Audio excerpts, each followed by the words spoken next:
Hello and welcome to Second Order Change, the podcast where we talk about the irreversible process of facing your fears, becoming your true self, and living the life of your dreams. Today we're going to be talking to my friend David Morin, who I met about 2 years ago at an event in New York City called the Possibility Festival, which was hosted by an author named Alex Banayan, who wrote a book called The Third Door. And The Third Door is one of those books that I listened to, I want to say in 2020 during COVID, and it was just earth-shattering for me to hear someone talking about this way of being in the world that really reflected a lot of what I had experienced with navigating, this metaphor of how there are so many clubs you want to get into in life and the line out the front door is so long and all the cool kids are getting in the back, and you have to find a third door in to access that way of being in life, to access those communities, to become a part of that thing. And so Alex is a super cool author, and grateful to say now he's a friend. That's a story for another day. Would love to have him on the show. But at his event, the Possibility Festival, I met David. And David is a person who kind of transcends labels, to be honest. But if I had to pick a few, he is a poet, he is a death doula, he is a prison program manager, and just generally an incredibly artistic and honest dude who I'm really grateful to have in my life. He's someone who continually explores this space of the darkness, both literal and metaphorical darkness, and looking into death and how we can sort of tend to avoid the reality of death in our current culture. So I was really excited to talk to David to dig into his experience with a darkness retreat when he was going through a really tough time in his life. He went and spent a large amount of time literally locked in the dark, and it changed his life. So we're going to talk about that. We're going to talk about his journey into becoming a death doula. We're going to talk about spirituality and some of our experiences. And I'm really excited for you guys to get to hear from David about his journey and his courage and how he's bringing the beauty of his full self into the world and truly living his dream. Now, real quickly, before we get into that, I would like to extend an invitation. If you're listening to this, hopefully you're enjoying it. And I would love for you to take a second and just think of 1 to 5 people in your life who maybe could hear this story, who could afford to hear these lessons, this experience. Maybe it would be validating for them. Maybe they could relate to it. Maybe it resonates with something they're going through in their life, or maybe you just feel like they're the kind of person who could use this sort of thing. If you could take the time to share this or another episode that resonates with you with those people, that is an action which, one, has an irreversible impact on that person's life. You never know which thing that you share is going to really resonate and help someone unlock the next level of their journey. So you are serving your friends, you are serving us by helping us get the word out, you are serving our guests who have taken the time to have these conversations with getting their stories out in front of more people. And hopefully you're serving yourself, because people love people who send them dope stuff. When people send me an awesome new song or an awesome new podcast, I'm so grateful for that. And in the spirit of Thanksgiving, this is an opportunity to be generous, and it doesn't cost you anything other than a few seconds of your time. So again, if you can just take a few moments, you can pause this. Honestly, I'm serious. Pause this, think of a few people, hit share, and just text to them and say, hey, I think you might like this. I want to take 30 seconds to talk to you about ads. We have never done ads on this podcast, and we do not plan to. This space is not for sale. You're not going to hear from Squarespace or Blue Apron or any of those sorts of companies. But we do love to have the opportunity to tell you about things going on in the world that we think are really cool and special. And so you might hear some of that. And right now I want to tell you about something that I'm personally doing, which I would love for you to be a part of. And that is that I'm going to be hosting a free financial workshop where we're going to talk about goals for 2025. And that's going to include the nitty-gritty part of like, what does this look like financially? What do I actually need to make? What is my burn rate? What are my goals? What would I like to be able to have more money for? And then we can talk about how we can actually go through accomplishing that. So if you're someone who has either been in sort of a stagnant place with their money or a struggling place with their money, this could be for you. If you're thriving, you're fine. But if there's any part of you that's like, I feel like I could be more clear on how I think about money, on how I show up for money, on how the things that I'm doing are creating value and abundance in my life, I would love to have you be a part of that call. That's going to be next weekend, and I'm going to post all the details on my Instagram account, which you can find the link to in this show notes here. So if you're interested in that, it's going to be totally free. You can sign up, be a part of the call, and you're going to get some homework. It's going to not just be like me talking. We're going to get into it. We're going to do some Q&A, and it's going to be a blast. So again, if you're listening to this, I'm talking on November 30th. So the following weekend, I still have to decide, to be totally honest, whether it's going to be Saturday or Sunday, but it's going to be that first weekend in December. So go to the Instagram and go check that out. Also in the world of ads, I did a YouTube video a while ago about taxes, and people comment on it all the time and say, this is just an ad.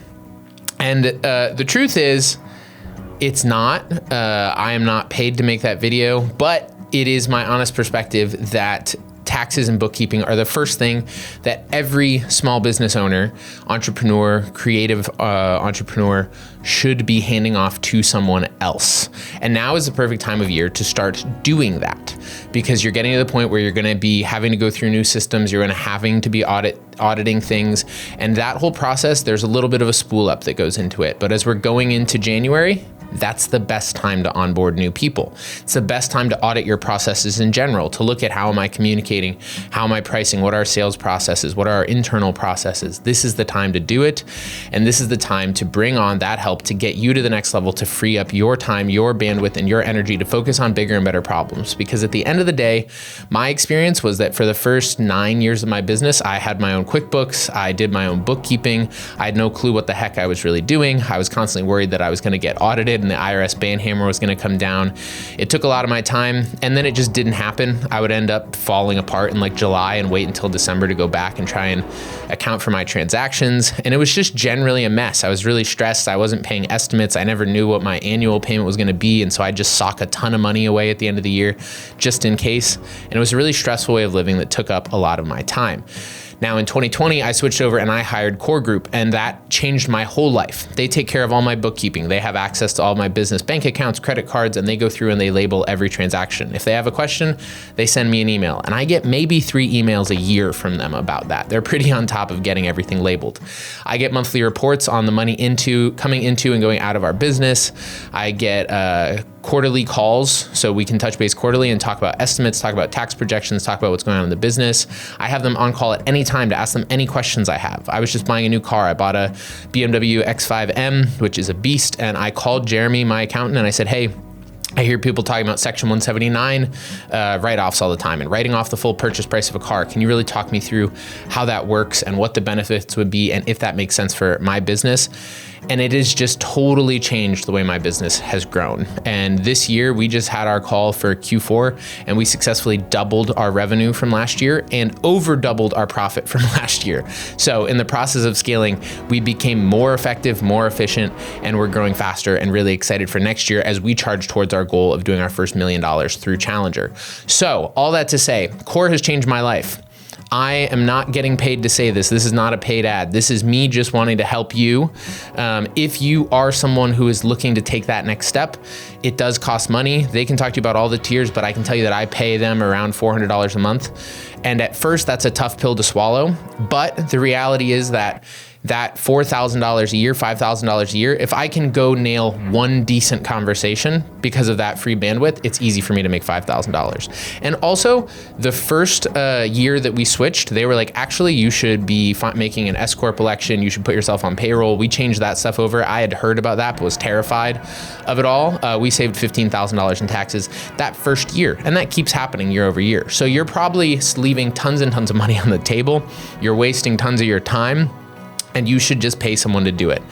And I'm not going to twist your arm. That's my spiel. So if you are stepping up into that next level of business, the first people you should hire, in my opinion, are accountants, bookkeepers, people who can handle your payroll, taxes, who are keeping track of all that, who are aware of all the law changes, because I don't want to keep track of any of that. So I would highly recommend that you reach out to Core Group. We're going to put a link. You can set up a free discovery call with them through that link. And it is really a no pressure thing. You can talk through it, talk through your business.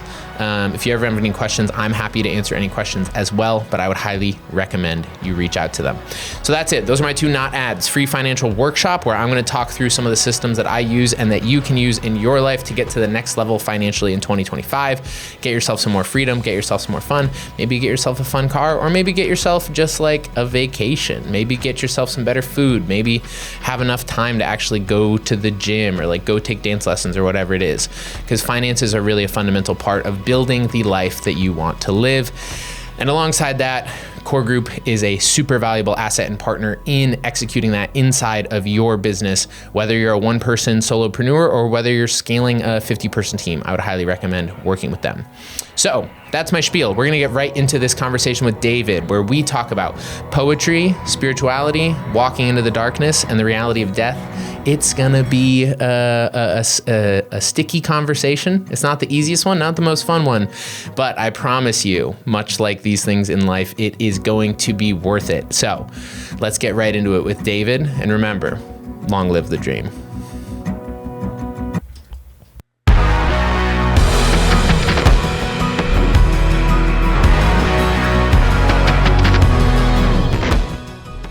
It's a weird thing to talk about, I guess, for me, this is probably a good place to talk about it.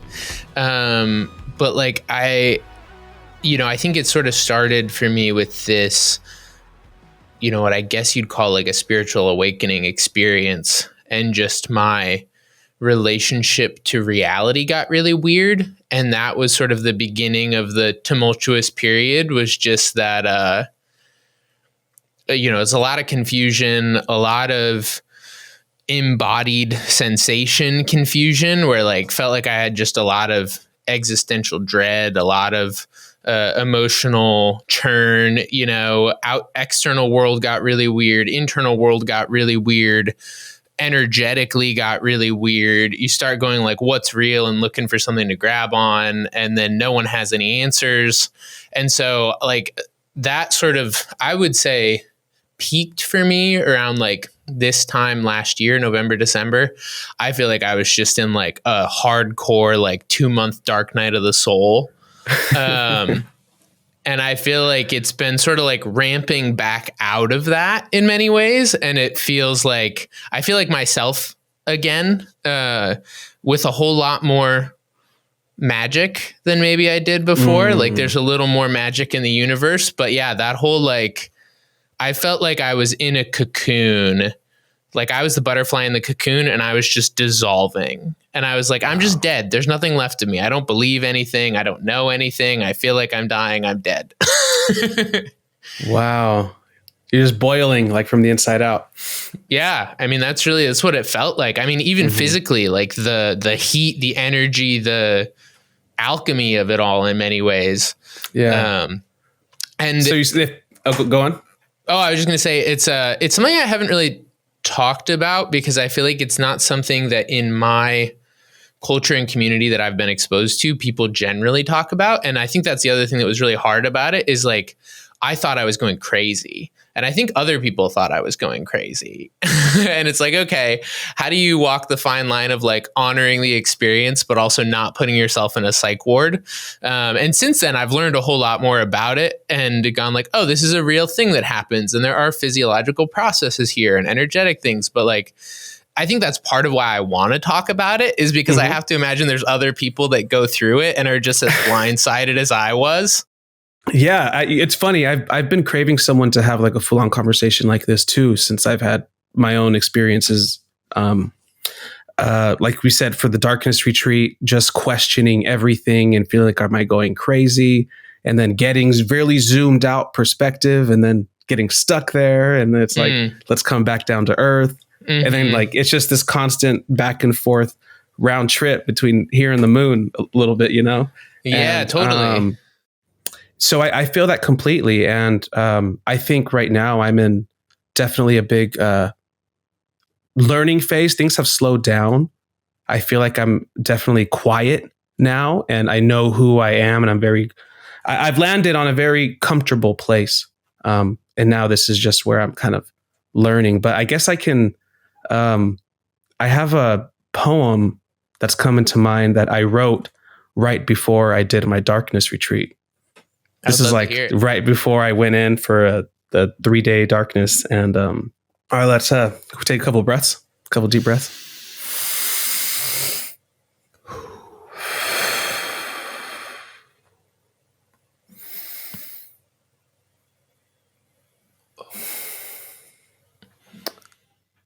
I'm going into the dark.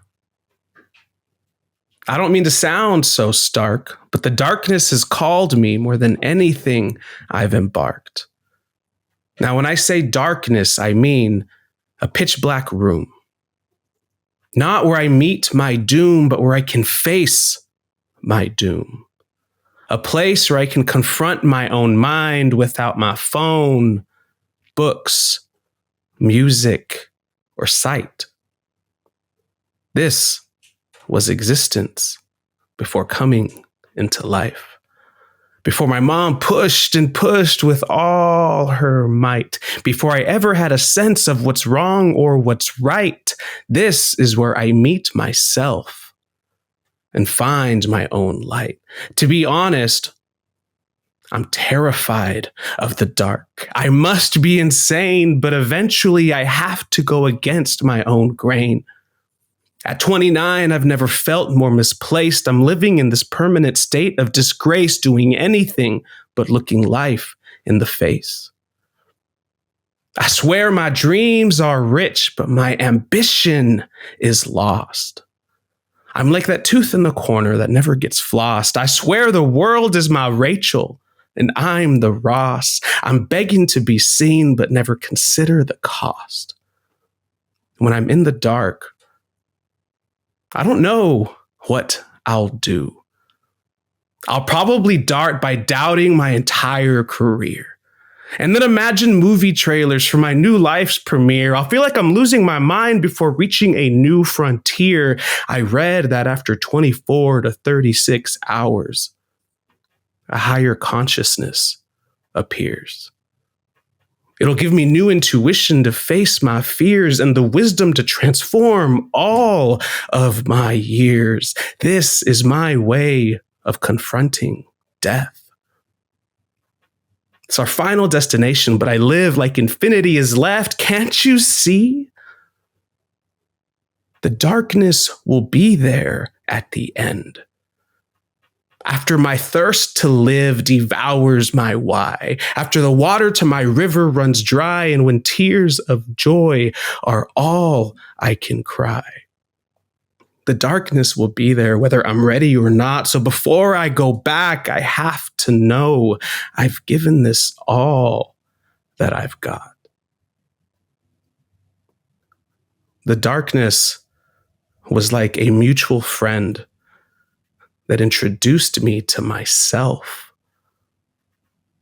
It gave me a hug and showed me where I lost the remote to my soul. I once threw it into the black hole of yesterday. After I put my heart on mute and ate a tub of what ifs while binge watching my regrets. David, are you still watching? No, I'm listening. Thanks, man. Dude, that's beautiful. That's incredible. That last bit I wrote after. I was going to say, I feel like there's a little bit of context in there that I was like, it's incredible if you wrote all of that beforehand. All of it I did, just that last bit of the, was at the end. Yeah. That's so cool, man. That's incredible. That was off the top of the dome for you too, or you have a notepad there? No, I memorized it. Dude, that's wild. That's so cool. Okay, so before we get into that, I have a question for you about that, which is the experience of creating these things. It was another part of my experience going through this time was that a lot of art started coming out of me, and that's the only way that I could describe it. I am someone who has been hired to make a lot of things, and I'm familiar with the sort of like intellectual structure of we ask questions and we get ideas, and then you sort of Rubik's Cube together this puzzle of how do you spin the things to make the words go together. And you're sort of, I would describe it as like putting a puzzle together. And part of what I would say scared a part of me was seeing things come out of me that were just done. That was like, I felt like I wasn't sitting there in my mind going, oh, what word rhymes with that word? What concept leads to that concept? It would just sort of reveal itself. And that was just like a challenging thing for me to face in my own construct of how creativity works even. And so I'm curious for you, like what's your process like as far as, are you sitting down and going, am I encapsulating an experience? Am I trying to put words to an emotion? Are you getting, the way I had asked a musician this question recently was, what's your experience with the difference between sort of assembling creativity and channeling creativity? I would say I need help assembling creativity, but I tend to channel it well.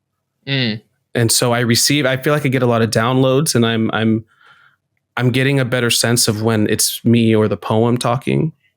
And I have a really good sense for that. And I've been getting better at helping bring that out in other people, like through like writing workshops and stuff like that. And so, but if I understood you correctly, I think I've done the same, where I haven't edited things a lot recently. I just leave them.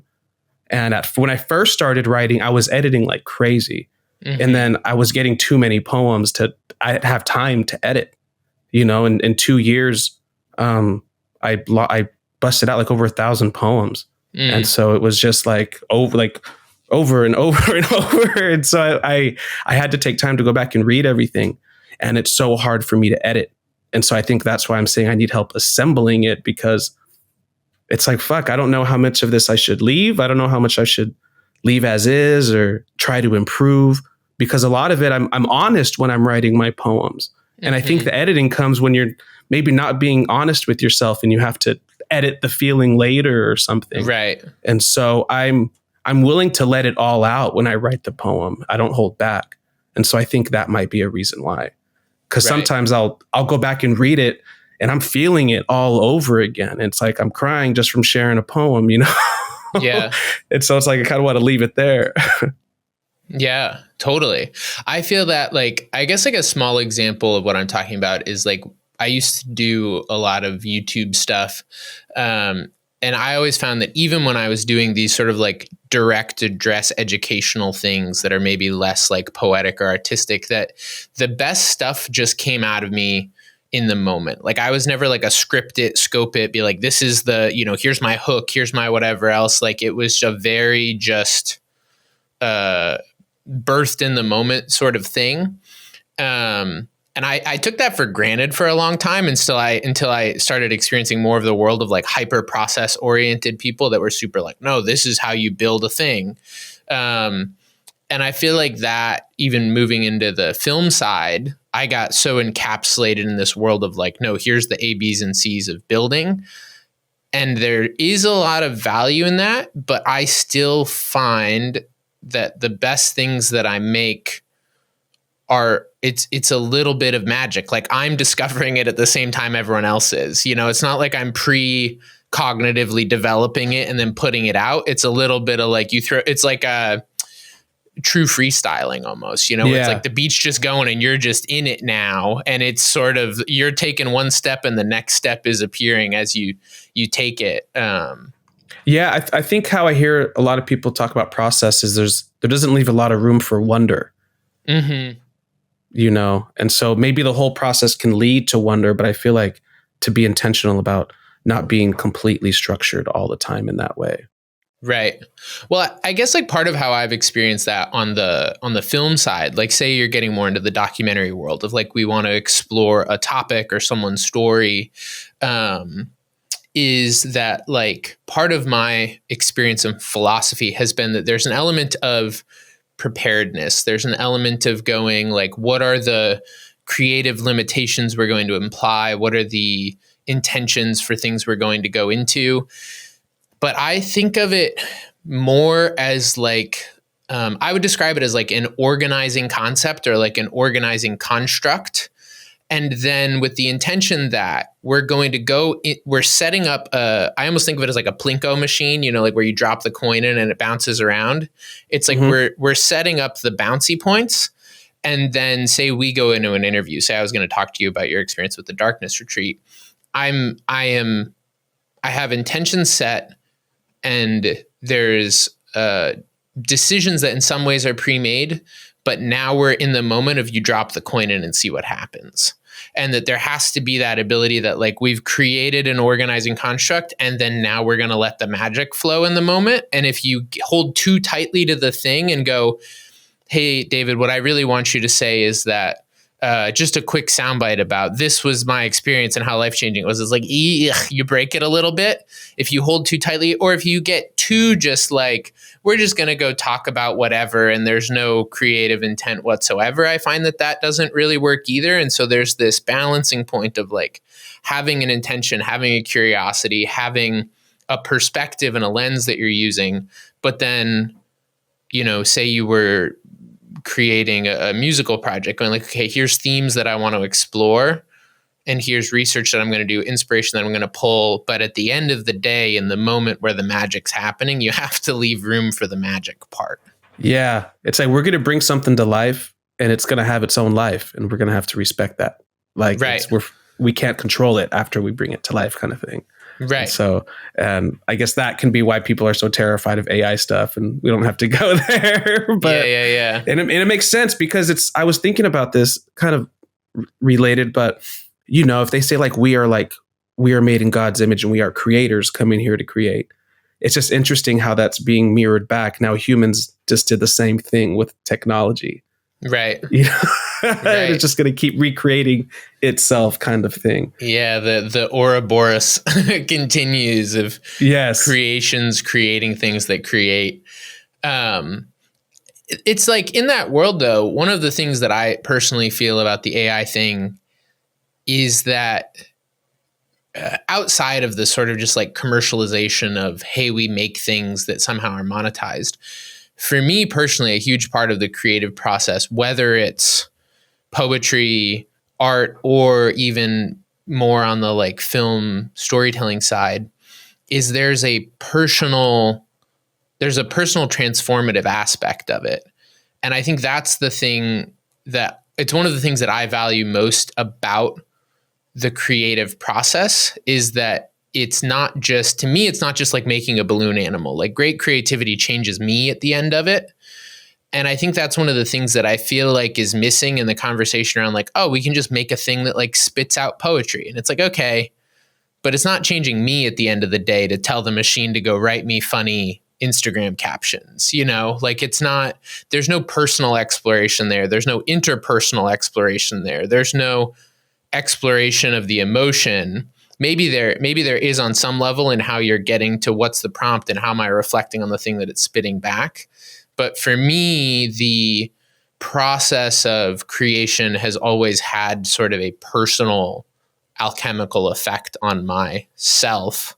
And that's one of the things that I value. And so I'm curious, like for you and your poetry, even, like there's an element of personal revelation, right? That like having ChatGPT write a bit about your darkness retreat or your experience with death is not the same thing.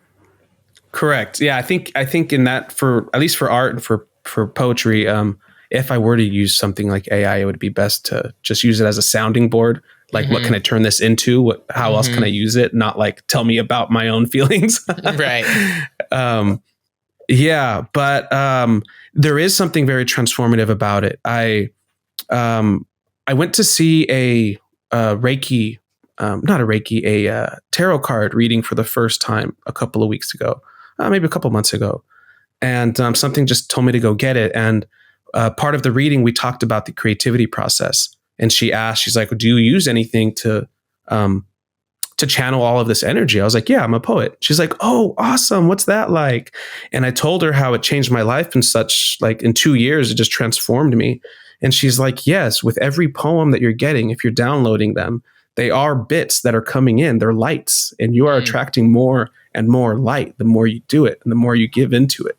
And so I was like, that makes sense. Like it was little by little by little. So yeah, I think when you do it with that intention of just creating and exploring yourself, at first, my whole first year of poetry was pretty much all just exploring my own feelings and letting them breathe and just expressing them. It was mostly performing them where I never had that outlet before. Like it literally gave me my voice.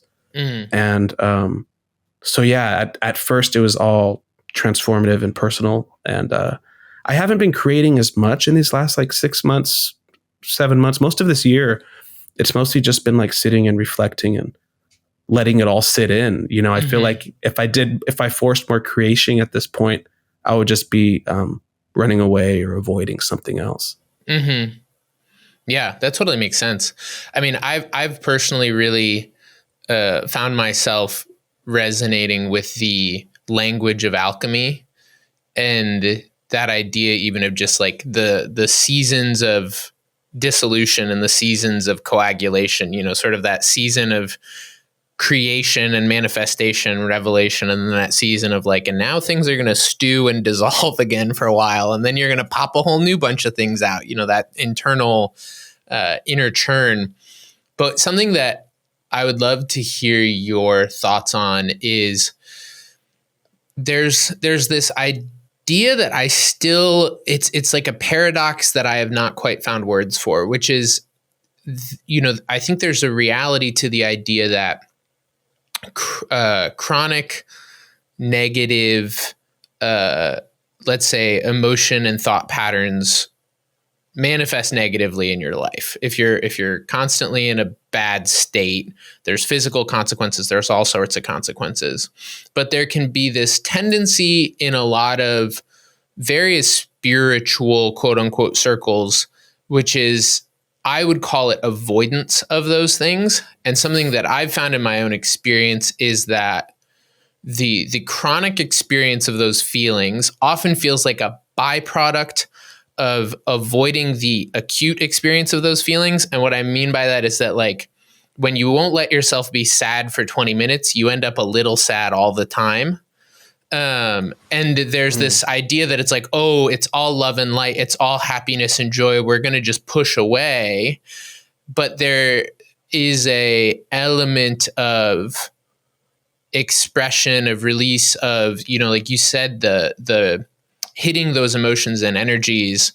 And so I would just love your thoughts on the integration of the darkness, the expression of the hard feelings, the parts that are uncomfortable to go into, and actually going and sitting in those places and with those parts of ourselves.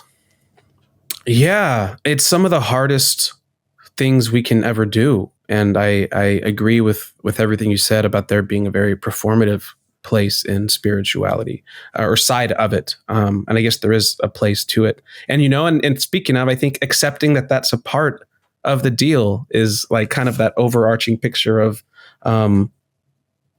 the polarities is really what I'm trying to get at. It's when you do sit with something with death, it really just shows you how everything is necessary.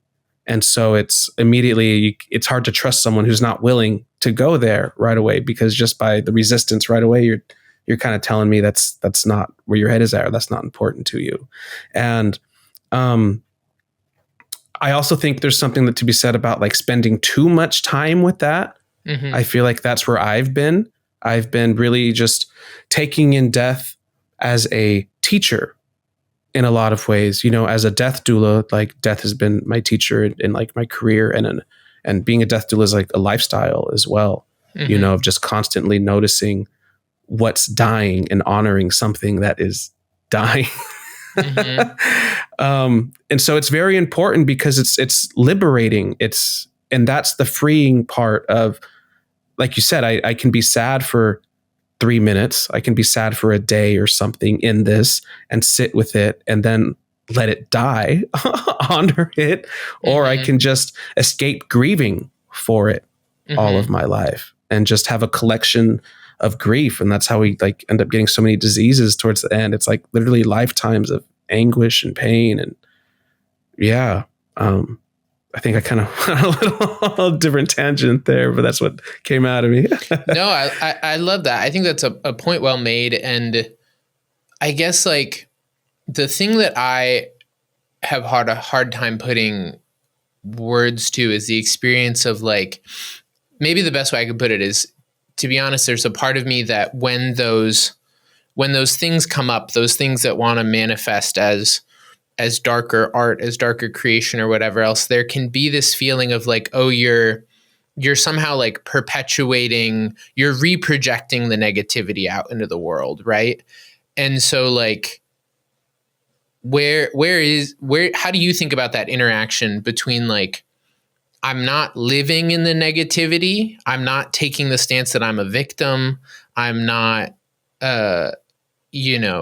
placing all of this unnecessary blame on systems and not taking ownership of myself. But there are also moments where it's like things have hurt us, people have failed us, things like these base human experiences that exist on that end of the pole, and being able to share those things in a way that is honest, that is vulnerable, that is in some ways you could say transformative rather than, I guess to me, there's a side of it that could be like the church sucks, the family sucks, capitalism sucks. It's just like generic fist banging and not the personal part of art that allows us to see things in ourselves that sometimes maybe we haven't been able to see. Yeah. I think a big part of that is a lot of people can't see past what is right or wrong in their head.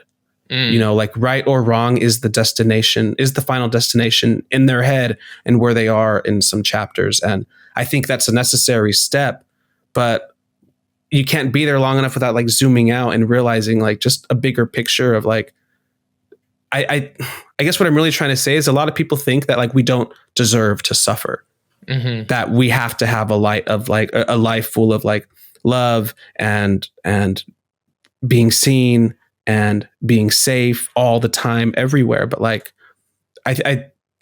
we've removed ourselves from nature in that regard.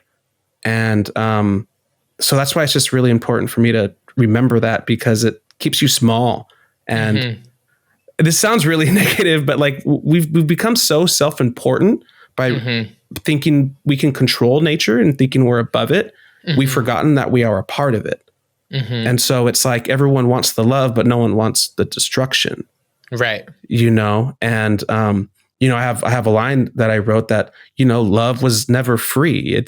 It's gathering at a fallen tree. Like it's the communion at a fallen tree. Like this was a price. We had to kill a tree for that.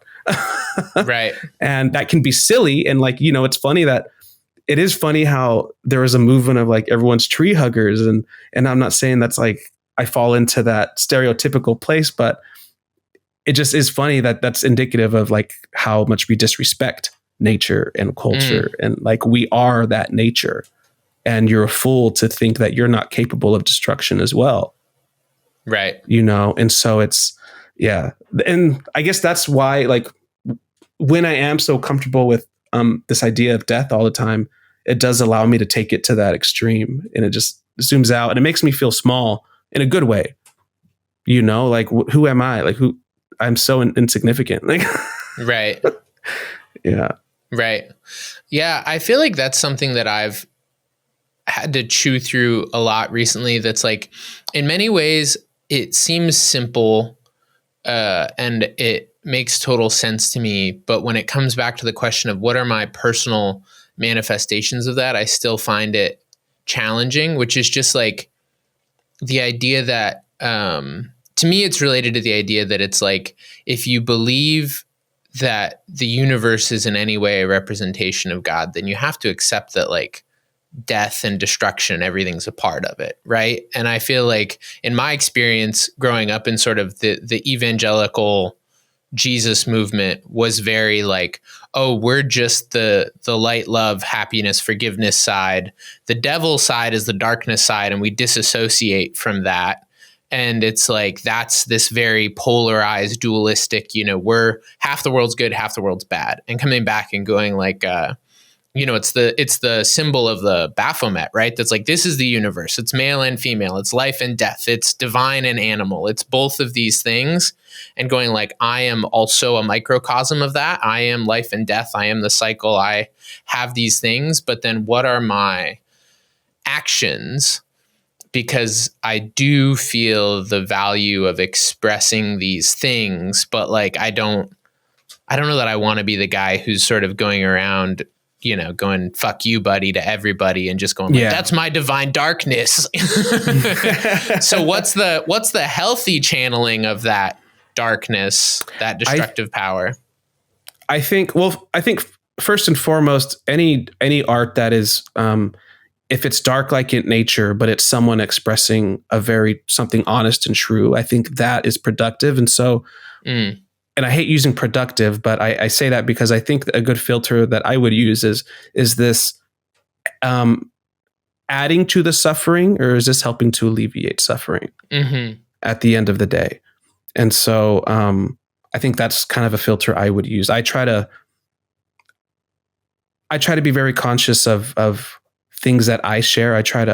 I'm not always good vibes. I try to feel like I'm vocal about trying to remember the opposites. It's what's been on my mind a lot is what you were saying about nature and how it is, when you zoom out in the universe, it is all destruction in it as well. Because I've tried to find where in Mother Nature, like, there is peace. Like I've been watching a lot of documentaries and videos of animals eating in the wild and hunting in the wild. And that is the most gruesome, brutal process I have ever seen. Right. And I'm so glad I am human. And you know what? This is gonna, if you want like some dark humor maybe, but I'm glad humans invented guns because I will take a bullet any day compared to being clawed open. I was just talking to someone about this recently where I was like, it's incredible. Like, as someone who, to this conversation, I'm like worried that I put something dark on Instagram that it's going to like scare people. And I'm like, we're not that many generations from someone going like, sorry, buddy, you read the wrong book that wasn't Catholic approved. We're going to have to put you on the breaking wheel or like tie you to 4 horses. And there's some dude who sit there and like tied the dude's hands and feet to each horse. And the guy was like, we don't have to do this. And he's like, sorry, man, this is just my job. And then slowly pulled someone apart and then did it again. Like, that's like a world that we're a couple 100 years, like 5 generations from Iron Maidens and boiling people alive. And now I'm like, oh, I don't want to cut this guy off in line. Like the level of consciousness that is able to do that to another person, I'm just like, man, I mean, it's in me somewhere, but I feel so disconnected from whatever that thing is. No, dude, I feel you completely. And it's helpful to have that perspective too, and understand that progress comes slow. We want progress now. We want progress overnight. And I think you'll appreciate this thought. I was listening to a podcast the other day, and it was talking about humans as a species and how we're so young in our species. And like, I thought how cool it is to honor like the next generation of like human species and just help steward this in, but also just thinking everything that we might think of as like our human nature, that is the flaw. Like, what if that flaw will be removed in a future iteration of humans, and like, who knows? But it's just fun to zoom out with that kind of perspective. And you can enjoy those perspectives unless you like just really understand the end and the death and the polarity of life. And everything keeps coming back to that. I know I keep bringing it up, but that's how it all ties in for me. Well, I feel like that's a good segue into talking about the darkness experience. So like, what I feel like we sort of skipped, which I'm okay with generally, the whole like, who are you, how do we get here piece. I tend to feel like there's too much small talk at the beginning of conversations like this. Fair enough. But I guess just like to tee up, so we know that you do poetry now and your life has changed. We know that there's a darkness retreat, but what's the, whatever degree you want to get into it, the pre-darkness retreat David, and what leads to, I want to go lock myself in a cave for 3 days? Yeah, I was in a sales job for about 5 years. I had a couple of different sales jobs, and I knew that my life was meant for more. I was very depressed there. I didn't know why. I was in the Peace Corps before that, from 2015 to 2017, and I was very depressed after that for about like a good 4 or 5 years. And so the darkness was something, I looked up meditation retreats. I knew I wanted to do a meditation retreat. So I just looked in Mexico for some. I knew I wanted to go back to Mexico and connect with my roots and my culture. And then I saw darkness right away, and it yelled at me, so I had to listen to it. I was like, I got to do this, like whatever. And so I didn't really know what I was getting into, but I know that I've always been afraid of dark my whole life. Mm-hmm. And I really felt like I need to sit with me without my distractions, without my vices, I just need to get to know who I am. And so that darkness retreat was in July 2021 in Mexico. And I wrote my first poem a few months before, in that March 2021. That was when I felt alive for the first time in writing a poem. And so I didn't know what to do with poetry at that point. I knew that it made me feel more alive than anything ever did. I knew that I didn't give a shit about my job anymore, and that this is all I cared about. And so when I went in July, I didn't really have any intention other than to just see what it had in store for me. And when you go in there, there's a candle, and someone kind of coaches you through it and gives you some breathing exercises and whatnot. But it really was just like a feeling like coming home.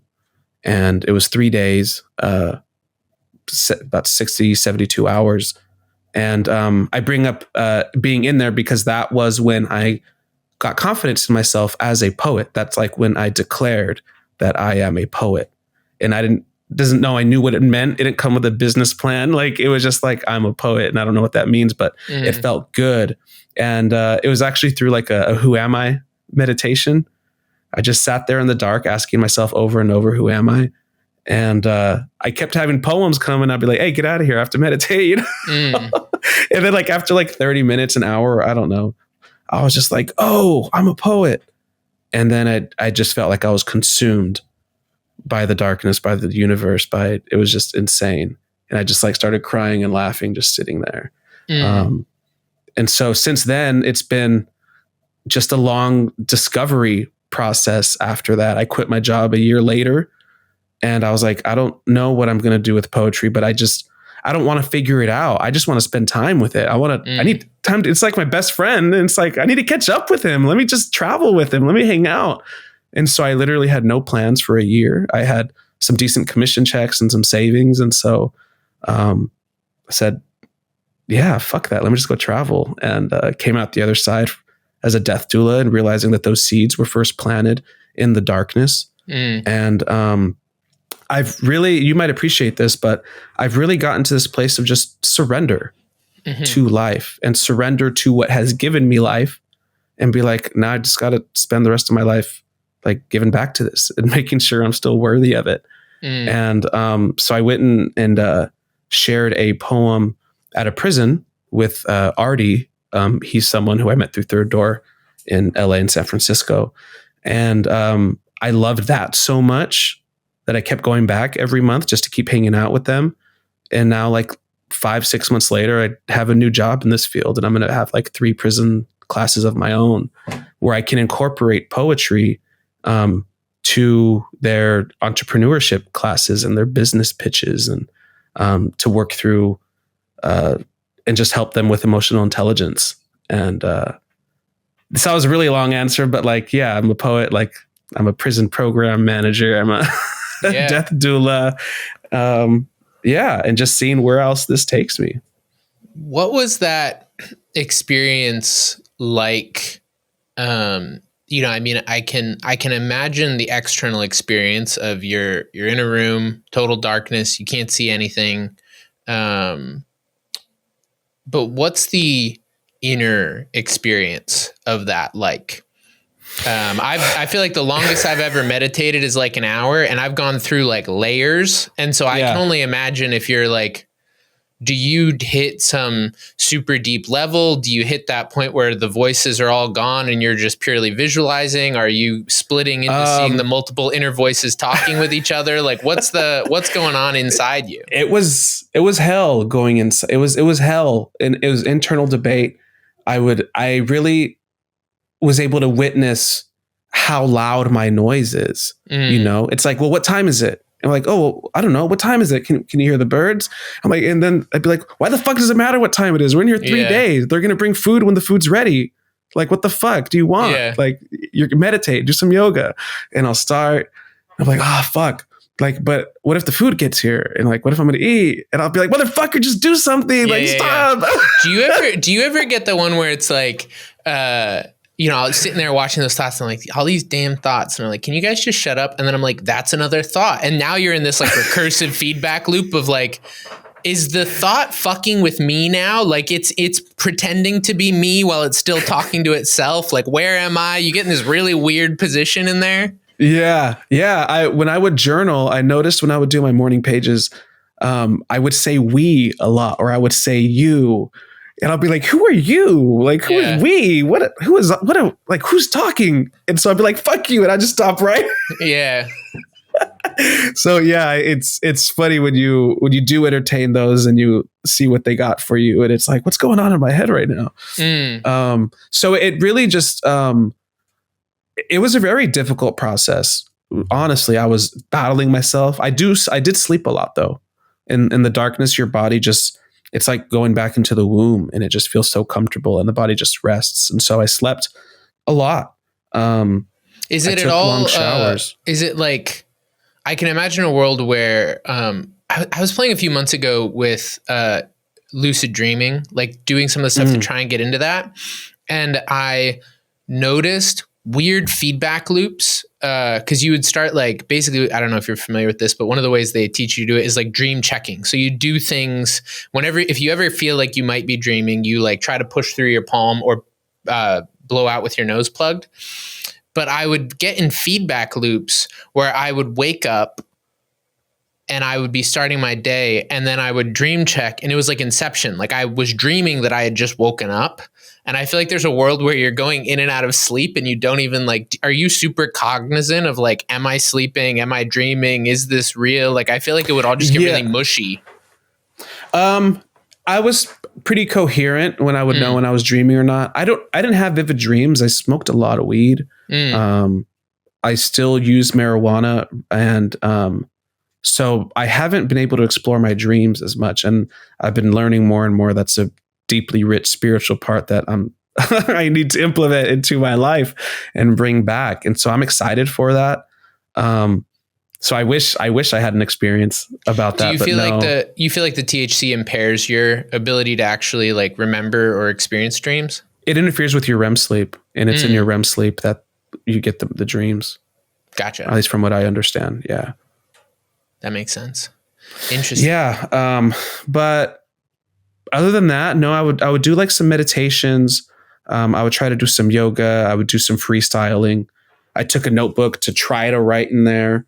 I had bought like a voice recorder beforehand, and I didn't realize I didn't know how to use it. So I didn't capture anything that I used. That's funny. But no, I think if I do it again, that's when I'll have a lot of those intense experiences. After 3 days is when you'll start to get the hallucinations and the visions.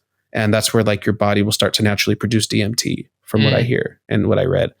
So I'm excited to have that. And I want to do it for a week next time I do it. So I can just have 4 days of living in this in between. I don't even know. Yeah. But it's essentially it's how to get like an organic psychedelic experience. Yeah. That's super interesting. I've had a few personal, like really, I would describe them as like trippy experiences with like open eye meditation.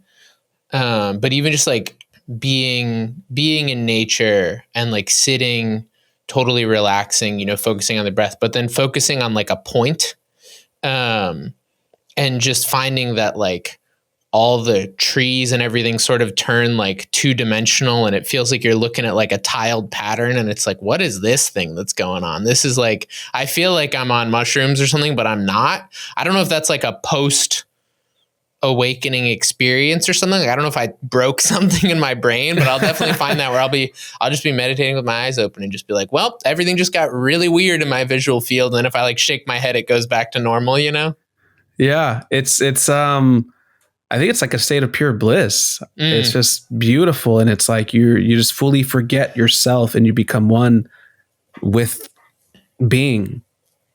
It's very, I'm trying to incorporate more of that because I used to use a lot of music or guided meditations or needed something to help facilitate it. And I really want to. I haven't done a visual that intense yet, but there is something when you just like drop into and become your surroundings. Yeah. It's a very weird state. It's another one of those things that the first few times it happened, it just like terrified me a little bit because I was like, what's going on? And then I talked to a friend about it. He also mentioned something which sort of makes sense to me, that he was like, it has to do with a state of being. It also has to do with like your nervous system and stuff. And I feel like that's a lot of what sort of I was going through with a lot of this like emotional processing, physical stuff. But yeah, then getting to this point where it's like, oh, you can actually like fall out of fight or flight.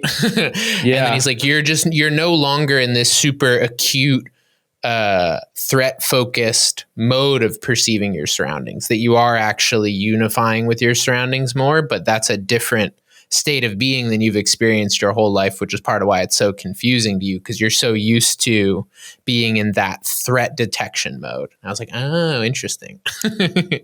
Yeah. You know what? Maybe we are kind of, I guess I wouldn't say we're transcending how far humans are getting in that, but because humans have felt safe before and had safe places to do that for that long stretches of time.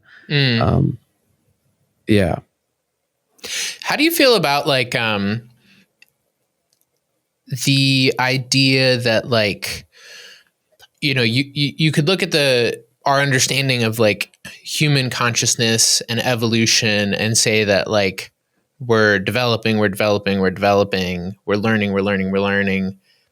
But, there's this big theoretical through line of, whether you go back to the idea of Egypt or Atlantis, or, now we have these collective ancient aliens ideas, but sort of like super conscious individuals that have existed way in the past and maybe known a whole bunch of this stuff that we didn't know. I don't know. I guess I'm just curious how you feel about that. It's something that I used to always think was super crazy. And then as I've hit some of these different states of being, I'm like, I can totally imagine that there are more levels to this that people have felt before the 2000s, Yeah. I like to think, I just have a general rule that like anything is possible, and who the hell am I to say yes or no to that? Mm-hmm. And so to that, I would say like, maybe that's true. Why not? I think if everyone would try to tap into that, we would all get our own pieces and see what kind of puzzle we all make when we bring it together. But it is fascinating when we find that and stumble into it ourselves, because it's like nothing we've experienced before. And we want to share it, and we want to learn from other people what theirs is like, but like no one else is doing it, or no one else cares, or right. Yeah. It can be very lonely once you do start to kind of want other people's perspectives on that. And so I can kind of understand where you were coming from. And so when you said that last year was your big soul or dark night of the soul, were you meditating like that then, or is this like a product now of a year later of arriving to that? I feel like it's gone in layers. The best way that I could attempt to explain it is based on some of what I've read and learned about like Kundalini experiences, that I had these initial really strong sort of like sober psychedelic experiences where it's like reality is really weird. My relationship to reality is really weird. Doing some of that like meditating and dreaming stuff, I started having like really vivid visualizations during meditations, but they were all nonsense to me. Like it was like I would be meditating and then I'd just start seeing like runes, like super fast slideshow of like all these crazy runes and being like, what the heck is that? Where is this coming from? I'm not trying to see this right now. You know, I'm not picturing this. I'm just in this totally receptive state and I'm getting all this content from my unconscious or whatever. And in the process of trying to make sense of that, you know, I sort of started rapidly going down all of these rabbit holes of everything from Jungian psychology to New Age spirituality, and just being like, where can I find something that this fits into? And I think that's where like the part of the Dark Night of the Soul experience for me was grasping at all these things and not finding answers at the time, but feeling where I was in a place of so much openness that you're getting presented with a lot of these ideas. There's this thing I've seen going around like TikTok now that's like some of the sort of new age people are like, oh, timeline jumping. You just like jump to your timeline and it's all just your beliefs. And if you just want to like jump to the timeline where you're a billionaire, you're choosing the timeline where you're a poor person right now. And I was like, is this real? Like, am I really, you know, you're sort of sitting there doing this real reflection of like, is everyone else time traveling and I'm just here pretending to be a normal human being? But I think that was part of it for me, was just, I really reopened to looking at all this stuff that's like when I had sort of left the church in my evangelical experience, that was very sort of this like dogmatic, I was just like, spirituality is Pandora's box. It's all stupid. Put it away. And then it sort of like, I felt like the door got kicked back in on me, and it was sort of like, it was a little bit of like, surprise, motherfucker. Some of this stuff is real. But then it was like the Pandora's box of going, then what is real? You know? And that was even like, I remember being in therapy and being like, are there demons? Are there interstellar entities out to get me? Are there like all the superstitions started bubbling back up? All of just that like stuff that I think I had just sort of in many ways stuffed into a shoebox bubbled back up, and I had to sort of like pick through it all and go like, okay, that feels resonant. That feels not resonant. That feels real. That feels like fantastical thinking. But it was a really convoluted, dense chunk of time of trying to go like, what's real and what's bullshit in here? Because I feel like there is a lot of bullshit in here, but it's really hard to actually discern what's snake oil and what's helpful, mind-opening, reality-opening information. Damn. That's a lot to take in. Yeah. Thank you for sharing. Thank you for asking. I think I've gotten to a point where like, I think there's a bit of truth to everything. You know, if there's any stories or tales that have lived this long, I think there is some truth to it. So I guess I can give you an example. I took this class called Reimagining Death, and we learn about how other cultures experience and celebrate death and their views on it.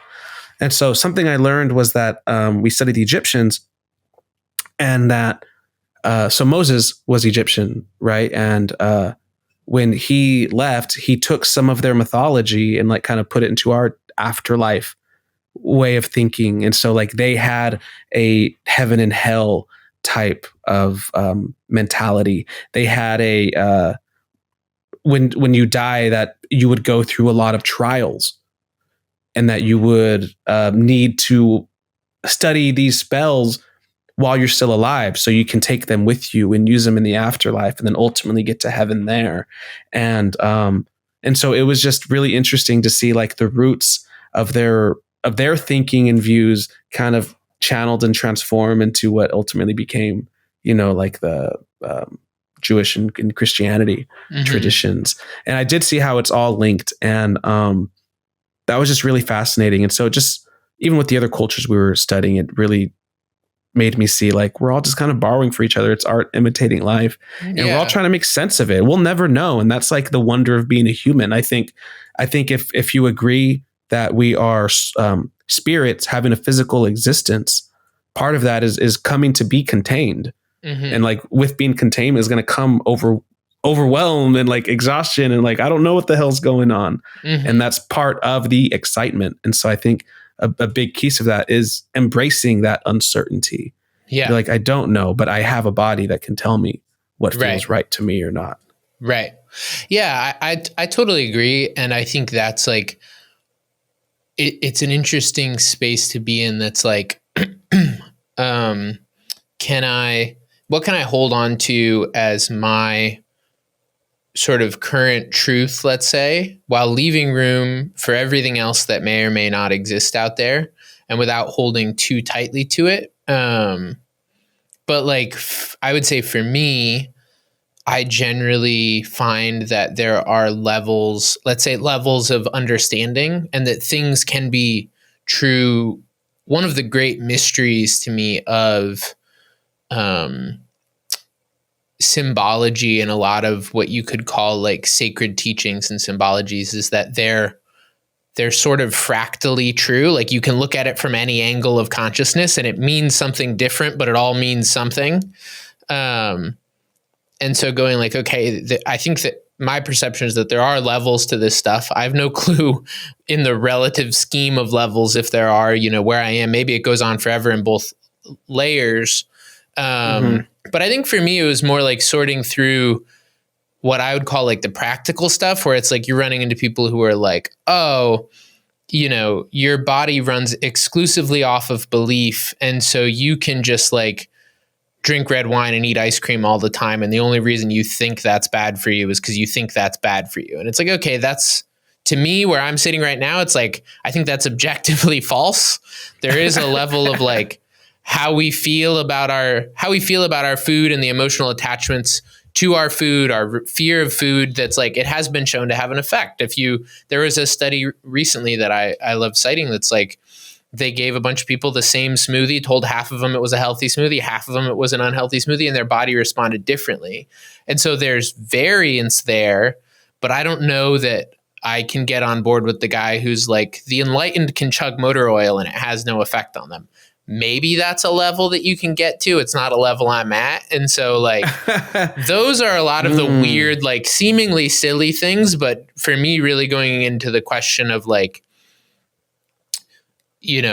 okay, so mind does have an effect on matter.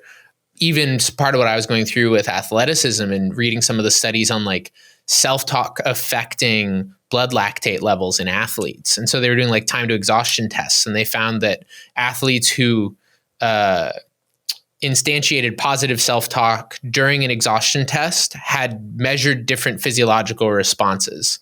And so it's like, okay, your thoughts do affect your body. It's not a totally separate mechanical thing that just has its own stats. But like, can I really think myself into running a 3-second 40? I don't think so. Again, maybe but then sitting there and almost to you in the darkness retreat and like watching the things, then I'm like, but is that just another thought that thinks I can't? And if I was open enough, like, what are my limiting beliefs? Am I limiting myself? Do I have just this construct that is keeping me in this little box? And really sitting for a while just in like watching that whole spiral, and in some ways just letting it play out, just like going like, okay, let these things run themselves tired, and then sitting in the stillness on the other side of it and going like, okay, I feel like I do have a greater awareness, a greater understanding than I did before. But it's somewhere in the middle of these two things still.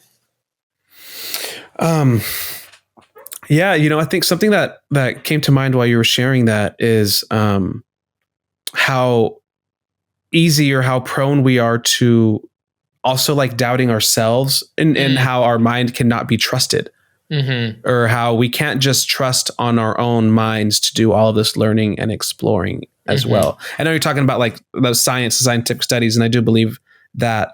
But I guess more of what I'm saying is how maybe it can be really great to also incorporate things that ground you, like plant medicine to really help supplement that. I think when you take things from the earth to incorporate with where you've arrived, that can really help to bring you some clarity, or at least some clarity for now. I think something that drives me crazy too is like, I believe this now and this belief serves a purpose, but maybe this isn't true either, Yeah. And I have to make room for that. Like, okay, I'm going to believe this right now, and it might not be true, but it helps me sleep at night right now. Yeah. Well, and I think that's like, for me, I was really in a period of, I feel like I totally let go of the concept of truth at all, and was just sort of like, is everything true? And it's just a choice of beliefs. Is nothing true? And I feel like I've come back to a place of like, for better or for worse, where I am right now, it's like, I do think there's some central sense of truth or awareness or understanding, and that all these beliefs are steps on the path there in our evolution. And so, going like, I don't really resonate with this belief that I used to have, but I'm not going to be so arrogant as to think that the belief I have now is it. It's just another step on the journey, and that I'm willing to sort of continue to let those things evolve and change over time as I evolve and change over time and come to different levels of awareness. Yeah. And I when you like kind of let go of that right or wrong, or if things are true or not, I think what's important to lean on is just trust. And it's like, like I grew up very Christian as well. And it's like, I don't believe in that. But while I was in that experience, it taught me the power of community. It taught me the power of engaging, it developed me socially. And so what I learned during those beliefs mattered. And so I have to trust that even if my beliefs are wrong right now, what I'm learning with this belief and during the belief is going to matter. And so I have like a little part that's like comforting, but like I may have a completely different opinion about death in a few years. Who knows? Yeah. But just trusting that it's all part of the process, and that we're not here to know, we're here to experience, and we're here to feel. Well, and I think the other thing that sticks out to me about that has been a big part of my personal experience, has been learning to honor the ability to share where I'm currently at, or listen to someone else sharing where they're currently at, without the idea that it is true or correct or right or anything else. That it's like all I have at any moment is where I'm at right now. And I think for me, that was one of the other things that I sort of struggled with and had to face, was in the letting go of a lot of things. It's like, oh, have I been lying to people? Have I been misleading people? And it's like, I don't know, all I can do is do the best of sharing where I'm at, and other people. And that's what we're all doing with each other all the time. Yeah. And what taught me that, I can relate a lot to that. And where I found that is in the prison work I've been doing. Because when you have to go in there and drop, you're not going to ask about what they did. You're not going to care about why they're there. You're just going to focus on the person sitting in front of you that day, who's showing up as a human who wants to heal and be better. And so like, it was really deliberate, helpful practice to release all that weight that we bring in to exchanges. And I didn't even realize that by doing that, everything else fell away too. And it just really just helped you hone in on just connecting with another living, breathing human. And so, I think that's the truth.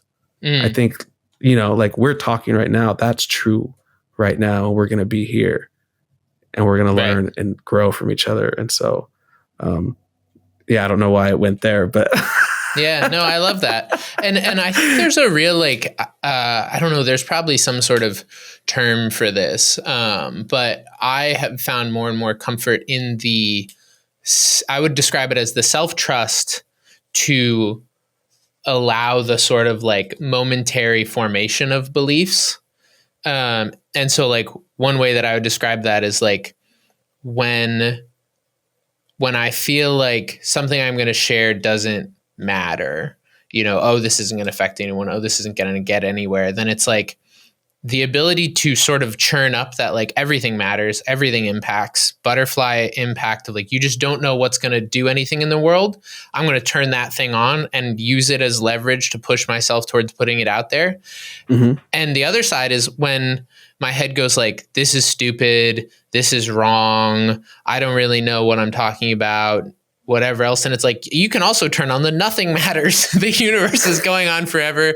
And like, instead of having to pick one, it's like, depending on the moment, I'm just going to choose whatever works to get me where I need to go. You know, that sort of belief fluidity, I feel like is growing up, it would have been heresy, you know, in such a world of like, we need to have the answers. And it's like, I don't know. Yeah. I just like the paradox of I can throw either one. You know, when things are going well, it's totally a reflection of me. When things don't go well, it has nothing to do with me. I reserve in the most beautiful way. Yeah. Not in a absconding myself from all responsibility way, but in like a, sometimes things just don't work out and I don't have to like shame myself because of that. And sometimes things go really well and I can allow myself to feel grateful for that. You know, I feel like sometimes for me, at least, that voice of quote unquote, the truth has been very violent in its application of the truth. Yeah. And I think that perspective you just shared, kind of brings it back to a question you asked earlier in the call about whether it's important to like incorporate that shadow or that darkness self. And why that's important is because it does provide perspective. Mm-hmm. Like you're not so caught up in who Evan has to be in the world and who he is and why he's right and why he has to be this person and how he's going to be stressed the fuck out by not being that person. Mm-hmm. And it's like, yo, your life doesn't matter. It's okay. Yeah. You're a drop in an ocean. Yeah.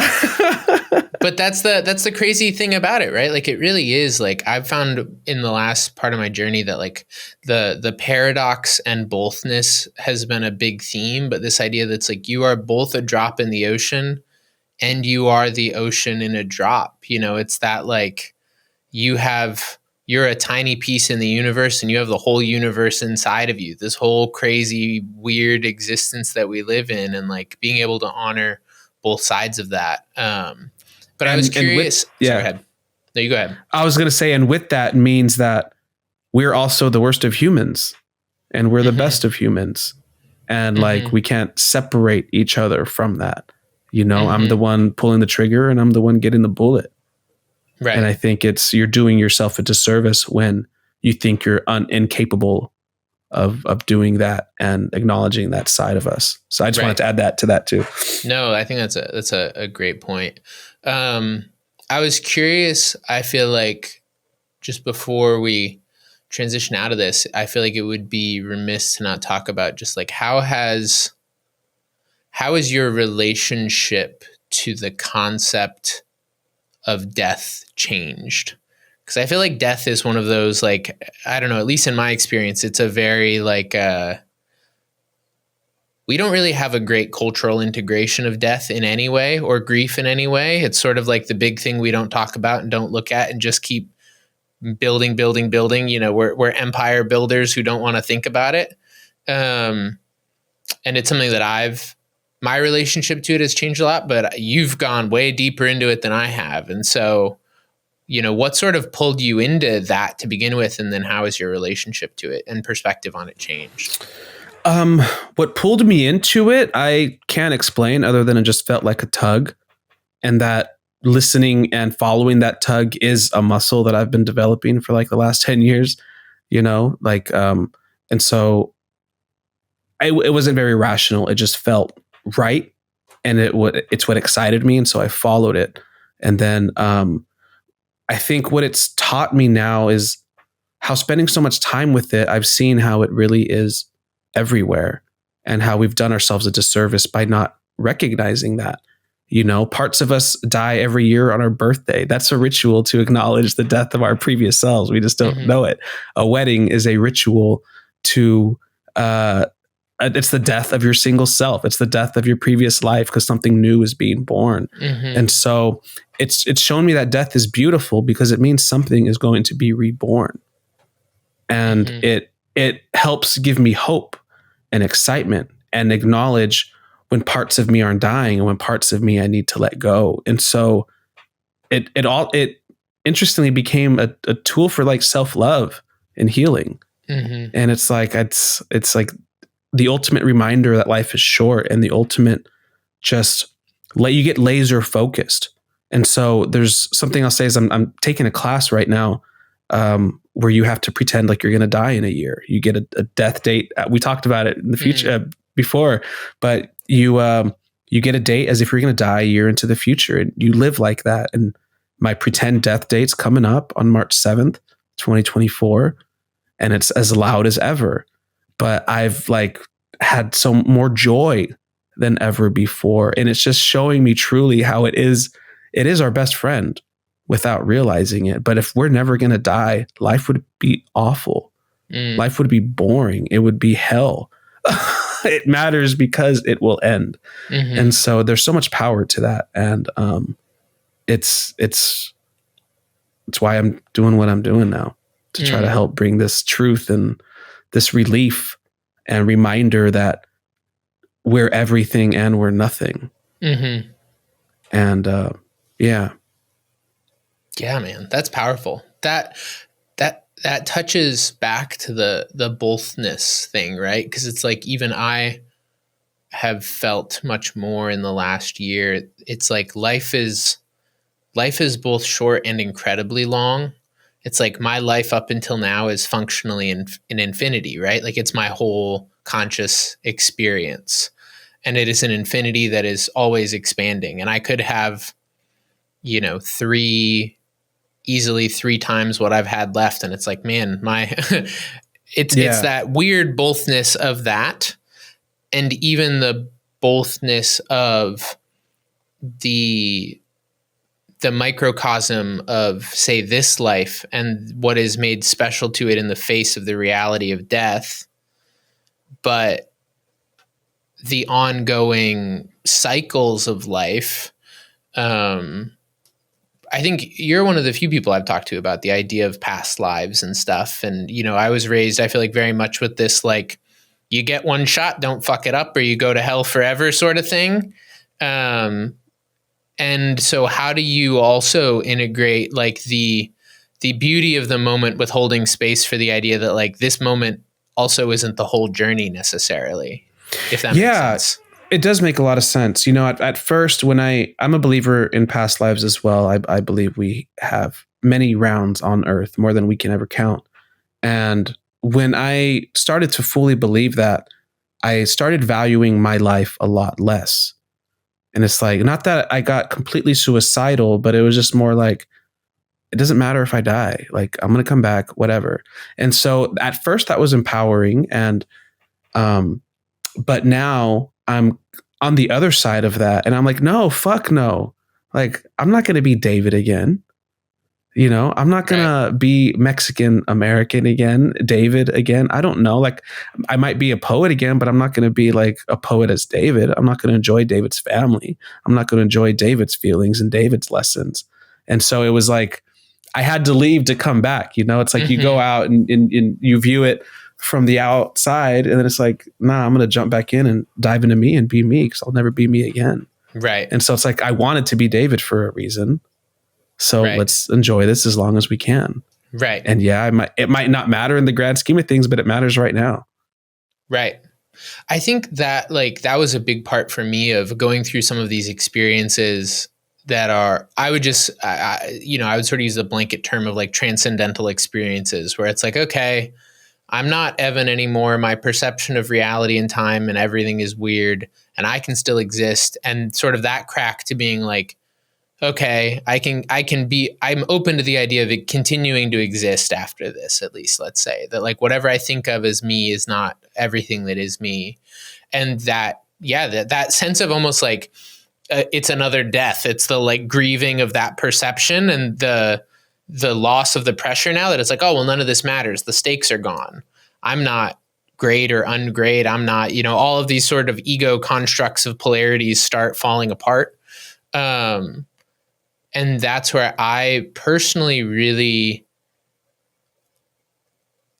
I like the idea knowing that I have no true evidence for it, that if that's a thing, I like the idea that we chose this. We chose where, to say where you chose where you spawned in, that it's like there were lessons that you came here, there's experiences that you came here to have. And for me, that's another boldness that's like, you do get multiple runs at this potentially, but you're choosing where you come in. And to me, that's a big part of even what feeds into me, the idea of the challenger idea is that, like, you're not a victim. You didn't get born into some shitty situation and you blame your parents because you didn't want to exist. All of this, like, I didn't even want to be here and now I want to die, which I get. I've been there very much. But coming to this place where it's like, no, I'm going to choose to think that I did choose to come here. I did choose the difficulties. I did choose the lessons, and that I'm learning how to face those things. And I'm learning this is part of my own personal growth. And I'm learning how to integrate parts of me that I haven't integrated in the past. And I'm learning how to love people that I haven't loved in the past. And that's all a part of it. But that the power of just the agency and the idea that you chose this, it's not some crazy God out here that's trying to punish you and karmically turn you into a shithead. But no, you chose this. And I just find a lot of power in that belief, whether or not it's true. It's like, I love the idea that I chose this and that I get to wake up every day and interface with the reality that I chose to face because it's the one that I get to face this time, Yeah, it's completely empowering, and it kind of puts the quote, the religious quote of like, God won't give me more than I can handle. But it's like, no, I won't give me more than I know that I can handle, But I think it would also be a disservice to not approach this from the other lens of like, well, what about people who are born into awful situations, with suffering more than we can ever imagine. And so what I would say to that is the people in my life who I have known suffered the most, people born disabled, born into really awful families. Those were some of the most beautiful souls I've ever met. And there's been a lot of wisdom to those people and so much love. And a lot of times the people who suffer the most are the most courageous souls I've ever met. And so it does still come to an empowering part of like, we're experiencing our own hardships because these are lessons we wanted to go through. And this only makes sense in the grand scheme of things, knowing that you're going to have many experiences. This isn't the one right now. Right. If we come, the more I am alive and the more I think about this, the more I realize life really is a video game. And that's why we love video games so much, because it's tapping into something we know. And so if Earth is a level and it has all its rules, it's like, okay, these are Earth's rules. You can go here, but you have to be everyone. You're going to have to play every character in that game.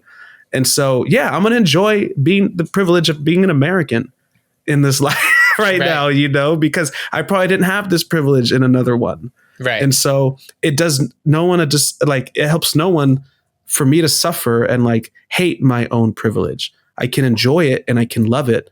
And I can also accept and embrace it that like it's temporary too. And that next time I might not have this. I might have the complete opposite, and knowing that's part of the deal. Yeah. Yeah. That's a beautiful point to make, because I agree. It's easy to say that from a relatively privileged position, that's like, oh, I chose all of this. But I think like, even for me, to your point, there's a element of, I don't know, just like, again, it's a idea that I'm choosing to attach myself to, that I'm not holding as big T truth. But in what I've studied about any of the ideas of, the law of karma or anything, is that for the situations that seem bad from the outside, some people take it that it's like, oh, it's a punishment for something, or, it's just not fair. And I like the idea that, the souls choosing to have that experience are potentially souls that have had really incredible, physical experiences in the past and now have the strength and the courage to face that reality with love and joy and whatever else. And there's an element that's like, I just don't have to understand it and make sense of it. It's a reality of the world, to the reality of the world of hyenas tearing things apart. Like, I don't like it, but it's also one of those things that like, I just don't have to love. But, yeah, it makes it more stomachable, if nothing else, if you can hold on to the idea that's like, maybe there's more than one run at this. Yeah, it does. And it makes you, it helps not make it seem so completely drastic. Like, don't get me wrong. I believe that humans are causing damage to this environment, but I also know that the earth has destroyed this environment 4 times. And I'm leaving possibility, like, what if Mother Nature is using humans to destroy it this time? Mm-hmm. If we are Mother Nature, if we are a leg of it. And that doesn't make it like, okay, I'm going to hate the environment now. It's still caring, still wanting to leave a good footprint while having that outside layer of like, this still might be possible. And I have to accept that. Right. Right. You can zoom out enough to hold both. I agree. It's always funny to me that it's like the idea that it's like, oh, save the earth. And it's like, we're not trying to save the earth. We're trying to save us. The earth will be fine. Like, we've gone through a few of these things. Life finds a way, man. But like Homo sapiens are the thing at a risk here. We're a very sensitive organism. Yeah. And what's fascinating, what I never realized, just like a quick add on to that, is in the mass extinctions on Earth from volcanoes, that's been from CO2, from what I understand, from the volcanoes producing CO2. And so it's like, damn, this is Mother Nature evolving. And she's like, let me see if I can do this with humans this time. Yeah. And that might sound stark, but like, I feel like we have to find ways to laugh at it too. It's like, we can't be like gung ho, just so serious all the time. And so I love that we talked about this, because I think ultimately death and that shadow and the polarity, it really just helps to bring much needed perspective to help enjoy your life more. Is really what it comes down to. Yeah. And to not take yourself so seriously. There's something, it's that idea of the divine comedy, right? And it's like, you can view it as a divine comedy or divine tragedy. This idea that the universe of all potentiality, chooses to separate itself into all of these micro experiences and go through all of these things and go through the cycles and create the idea or perception of death to itself. And if you're willing to take the position that's like, I am the universe is me, this is all part of one thing, it's kind of hilarious. Like, oh, I'm going to be David, I'm going to be Evan, and then I'm going to die, and then I'm going to go be this. And like, it's all just the same energy moving around.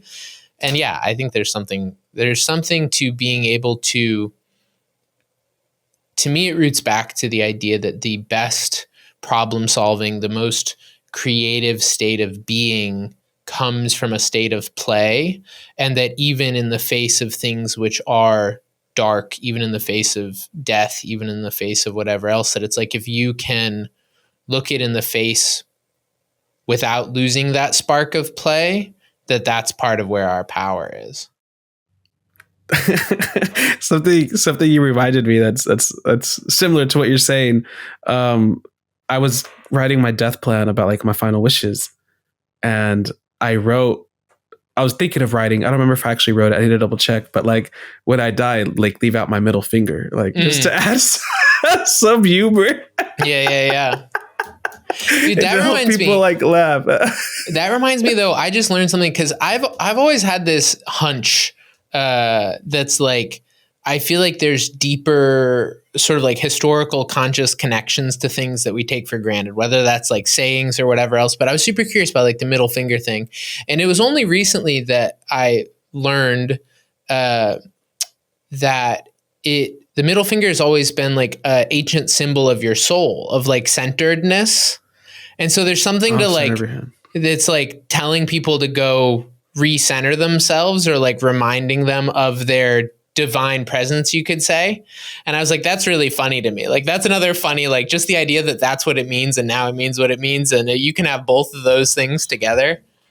It's like, it can still mean that, like, fuck off is the ultimate, like, hey, like, worry about yourself. right. Fuck off. Go worry about yourself. Go worry about yourself. It could be an invitation for them to, like, I do hate my father. Like, no, but yeah. The opportunity for reflection. Everything's an invitation. Yeah. Okay. So last question I have for you to leave on a funny note is, do you have any personal experiences, anything from synchronicity, sort of like traditionally unexplainable experience stories that you would be interested in sharing?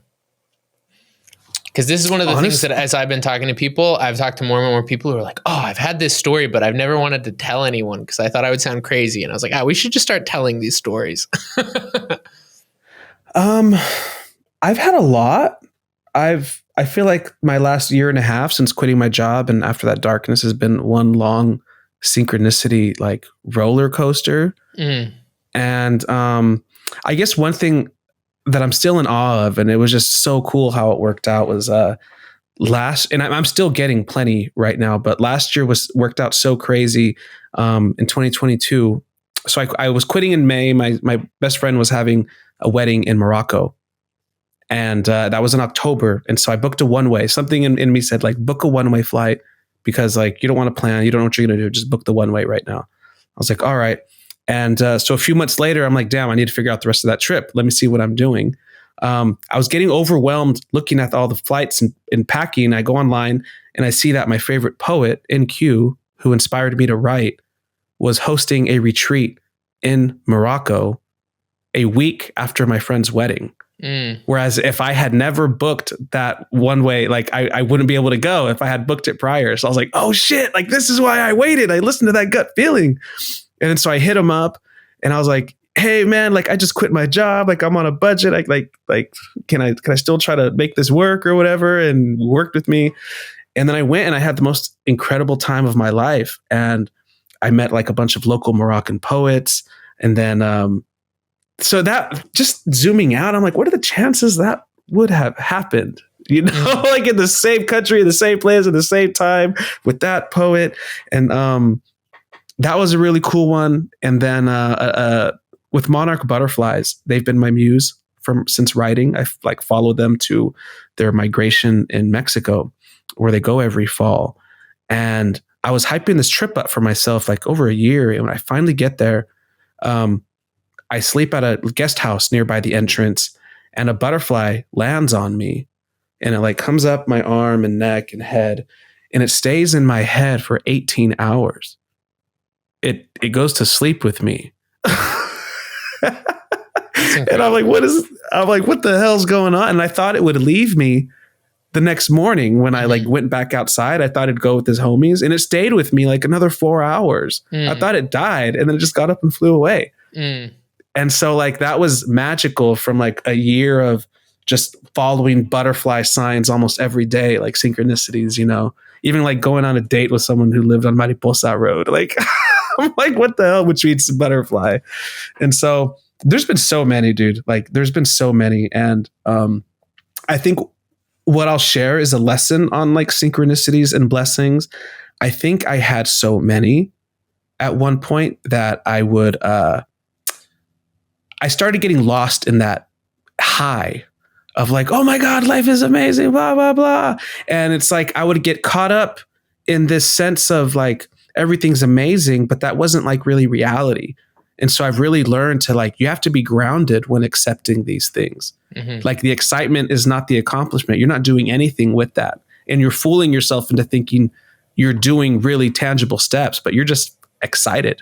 And so it's like, you have to receive that in ways that, like, I'm no longer in wonder and awe that my lines are, that everything's lining up for me. I now just expect it, and I'm happy when it happens, and I'm grateful, and I can't wait for more. And so, yeah, man, like, even this prison job is one big synchronicity. It didn't exist 2 weeks before I got it. It was just worked out perfect. And now that I know my spoken word can help them with their courses, like their graduation is they have to learn a 3-minute business pitch to describe their business idea. And my performance and stuff will help them to do that, you know, and training for this job is basically coaching for my own business. Like I am getting paid a full-time salary to learn how to start my own business. That's awesome. You know, and so it's like, yeah, I met a hero the other day and he agreed to come do a visit with me. I didn't even have to ask him. I don't want to say the name yet, but it's just like every day is a synchronicity for me now. And I'm just here for it, enjoying the ride, fully surrendered and never more grateful. That's it for today's episode with David. Thank you so much for listening and taking the time to get to this part of the podcast. Again, if you didn't take me up on it earlier, I'm going to remind you of the opportunity to be a general badass to yourself and the people around you and to us. We would be so grateful if you could take the time to just think of a few people that you could share this with. We're going to be back here next week, and you are not going to want to miss it. The podcast that we've been recording right now, like the people I'm getting to talk to and the stories we are getting to hear are blowing my mind. The amount of courage and ingenuity and beauty and just honesty that's been going on is incredible. So if you haven't already, make sure that you follow or subscribe to this podcast. If you're listening and watching on YouTube, make sure that you subscribe to the channel. And we're going to be back next week with another episode of Second Order Change.